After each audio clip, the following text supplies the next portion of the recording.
నాయనా శంకర, నేను దశదిన దీక్షతో తపస్సమాధిలో ఉండదలచితిని. అర్హులైన మానవులు ఎవరైనా వచ్చిన ఎడల తపస్సమాధికి భంగము కలగకుండా నీవును మాధవుడును దర్శనము చేయించవలసినది.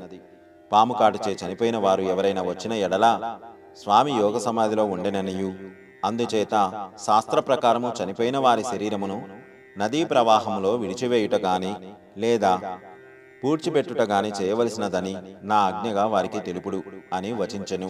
శ్రీ పళనిస్వామి తన ఆసనమునందే కూర్చొని తపస్సమాధిలోనికి పోయెను. నేనును మాధవుడును ఆర్తులైన భక్తులు వచ్చినప్పుడు ప్రశాంతముగా దర్శనము చేయించుచుంటిమి. వచ్చిన భక్తులలో కొందరు మాకు భోజన సంభారములను సమకూర్చిరి. మాధవుడు వంట చేయు ప్రయత్నములో దాపులోనున్న కొబ్బరి చెట్టు నుండి మట్ట రాలి పడుటచే అచ్చటికి పోయి ఆ కొబ్బరి మట్టను తెచ్చి వంట ప్రారంభించదనని పలికెను.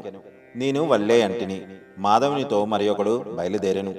విధి వైపరీత్యము మాధవుడు కొబ్బరి మట్టను ఎత్తుబోవనంతలో కొబ్బరి మట్ట చాటుననున్న త్రాచుపాము మాధవుణ్ణి కరచెను. ముగ్గురు మనుషులు పోయి మాధవుణ్ణి గుహ దరిదాపులకు తీసుకొని వచ్చిరి.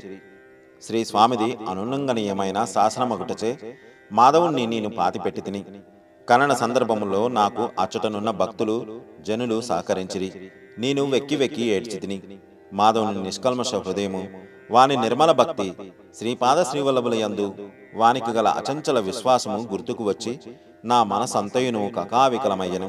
విధి అనుల్లంఘనీయమని సరిపెట్టుకొంటిని. ఈ దుస్సంఘటన తర్వాత మరి ఒక దుస్సంఘటనను చూసి తిని.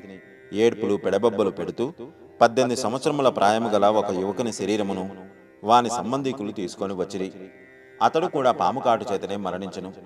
శ్రీ స్వామి యోగ సమాధిలో ఉన్నారనియు వారి ఆజ్ఞ ప్రకారము ఖననము చేయవలసినదనియు తెలిపితిని. అచ్చటనున్న భక్తజనులు ఇతని సహచరుడు కూడా ఈ విధముగానే మరణించననియు శ్రీ స్వామి వారి ఆజ్ఞ ప్రకారము వాని ఖననము కూడా జరిగిననియు తెలిపిరి. వారు విషన్న వదనులై గత్యంతరము లేక దుర్విధిని పరిపరి విధములుగా నిందించుకొనుచు ఆ నవయువకుని ఖననము చేసిరి. ప్రతిరోజు ముగ్గురో నలుగురో స్వామివారి దర్శనముకు వచ్చేడివారు.